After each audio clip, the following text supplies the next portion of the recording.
ಕುತ್ತಿಗೆ ಕೊಯ್ದರೂ ಹಿಂದುತ್ವ ಬಿಟ್ಟು ಹೋಗಲ್ಲ. ಬಿಜೆಪಿ ಬಿಟ್ಟರೆ ಎಲ್ಲಿಗೆ ಹೋಗೋಣ? ಆದರೆ ಸದ್ಯಕ್ಕೆ ಬಿಜೆಪಿಯಲ್ಲಿ ಶುದ್ಧೀಕರಣವಾಗುವವರೆಗೂ ನಾನು ಹೋಗಲ್ಲ ಎಂದು ಮಾಜಿ ಸಚಿವ ಕೆಎಸ್ ಈಶ್ವರಪ್ಪ ಸ್ಪಷ್ಟಪಡಿಸಿದ್ದಾರೆ. ಮಾಧ್ಯಮ ಪ್ರತಿನಿಧಿಗಳ ಜೊತೆ ಮಾತನಾಡಿದ ಅವರು, ಅಧಿಕಾರದ ಲಲಾಸೆಗೆ ಬಿಜೆಪಿಗೆ ಹೋಗಲ್ಲ, ಬಿಜೆಪಿ ಬಿಟ್ಟರೆ ಬೇರೆ ಪಕ್ಷಕ್ಕೆ ಹೋಗಲ್ಲ. ಸ್ವಾಮೀಜಿಗಳು ಹಿಂದುತ್ವದ ಬಗ್ಗೆ ಆಶೀರ್ವದಿಸಿದ್ದಾರೆ. ಅವರು ಹೇಳಿದ ದಾರಿಯಲ್ಲಿಯೇ ಸಾಗುವೆ ಎಂದು ಹೇಳಿದರು.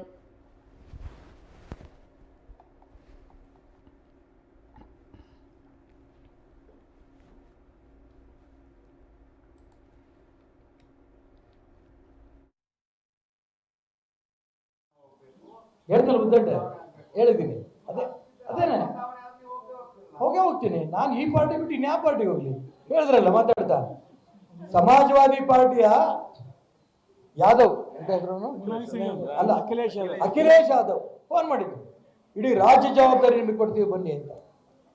ನಾನು ಹೇಳಿದೆ, ನಿಮ್ಮ ಸಬ್ಜೆಕ್ಟ್ ಚೇಂಜ್ ಮಾಡ್ಕೊತೀರಾ ಅಂತ. ಏನು ಅಂದ್ರು, ಹಿಂದುತ್ವ ಒಪ್ಕೊಂಡ್ರೆ ನಾ ಬರ್ತೀನಿ. ನಮ್ಮ ರಾಜ್ಯದ ಸಚಿವ ಸಂಪುಟ ಮಂತ್ರಿಗಳು, ಅಣ್ಣ ನಿಮ್ಗೇನು, ನಿಮ್ಮ ಮಗನಿಗೆ ಏನು ಬೇಕು, ನಿಮ್ಗೆ ಏನು ಬೇಕು, ಬಂದ್ಬಿಡಿ ಕಾಂಗ್ರೆಸ್ ಕೊಡ್ತೀವಿ ಅಂದರು. ಅವ್ರಿಗೂ ಅದನ್ನ ಹೇಳಿದೆ, ಹಿಂದುತ್ವ ಒಪ್ಕೊಂಡ್ ಬರ್ತೀನಪ್ಪ, ಬರ್ತೀನಿ ನಾನು. ನೋಡಿ, ಕುತ್ತಿಗೆ ಕೊಯ್ದ್ರು ಕೂಡ ಹಿಂದುತ್ವವನ್ನು ಬಿಟ್ಟು ನಾವು ಹೋಗಲ್ಲ. ನಮ್ಮ ತಾಯಿನೇ ಭಾರತೀಯ ಜನತಾ ಪಾರ್ಟಿ.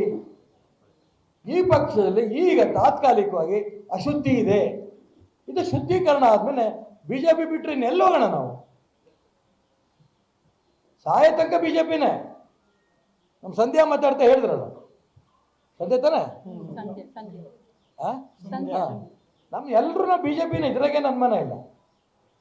ಅದು ಶುದ್ಧೀಕರಣ ಮಾಡ್ತೀವಿ, ಬಿಡಲ್ಲ. ಯಾಕೆಂದ್ರೆ ನಾನು ಹೇಳಿದ್ನಲ್ಲ, ನಾನು ಯಡಿಯೂರಪ್ಪನವರು, ಅನಂತ್ ಕುಮಾರ್ ಯಾರೋ 4 ಜನ ಮಾಡಿ ಪಾರ್ಟಿ ಕಟ್ಟಿದ್ದಲ್ಲ. ಅನೇಕರು ಹೇಳ್ತಾರೆ, ನಿಮಗೆ 3 ಜನ ಕಟ್ಟಿದ್ರಿ, 5 ಜನ ಕಟ್ಟಿದ್ರಿ. ನೋ, ನಾನು ಒಪ್ಪಲ್ಲ. ಅದಕ್ಕಿಂತ ಮುಂಚೆ ತಪಸ್ ಮಾಡಿಬಿಡಿ ಪಾರ್ಟಿ ಕಟ್ಟೋದು, ಹಿಂದುತ್ವ ಉಳಿಸ್ಬೇಕು. ಆ ಉದ್ದೇಶದಲ್ಲಿ ನಾವು ಹೊರಟದ್ದು ಬಿಟ್ಟರೆ ಯಾರೋ ಕಾರ್ಪೊರೇಟರ್ ಆಗಬೇಕು, ಮೇಯರ್ ಆಗಬೇಕು, MLA ಆಗಬೇಕು, MLC ಆಗಬೇಕು ಅಲ್ಲ. ಇಷ್ಟು ವರ್ಷ ಆ ಸಂಘಟನೆ ನಮಗೆ ಕೊಟ್ಟಿರಂತ ಸಂಸ್ಕಾರ, ಈ ಪಕ್ಷವನ್ನು ಉಳಿಸ್ಬೇಕು, ಈ ಸಿದ್ಧಾಂತ ಉಳಿಸ್ಬೇಕು. ಬರೀ ಪಾರ್ಟಿ ಅಲ್ಲ. ಅಧಿಕಾರಕ್ಕೆ ಹೋಗ್ಬಿಡ್ಬೋದು. 18 ಜನ ಪಕ್ಷಕ್ಕೆ ಕರ್ಕೊಂಡ್ವಿ, 30 ಕೋಟಿ ಕೊಟ್ವಿ, ಗೆದ್ದು ಬಂದ್ರು, ಸರ್ಕಾರ ಬಂತು, ಹಿಂದುತ್ವ ಉಳಿತಾ? ಅದಕ್ಕೆ ಹೇಳ್ತಿರೋದು, ಹಿಂದುತ್ವ ಉಳಿಸಂತ ಸರ್ಕಾರ ಬರಬೇಕು. ನನ್ನ ಹೇಳಿದ್ರು ಸ್ವಾಮೀಜಿ, ನನ್ನ ಅದೇ ತುಂಬಾ ಸಂತೋಷ ಆಗಿತ್ತು.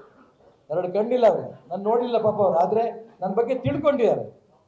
ಉನ್ನತ ಸ್ಥಾನಕ್ಕೆ ಹೋಗ್ಬೇಕು, ಹಿಂದುತ್ವದ ವಿಚಾರದ ಸರ್ಕಾರ ರಾಜ್ಯದಲ್ಲಿ ಬರಬೇಕು. ಬರುತ್ತೆ, ನೀವು ಪ್ರಯತ್ನ ಮಾಡಿ.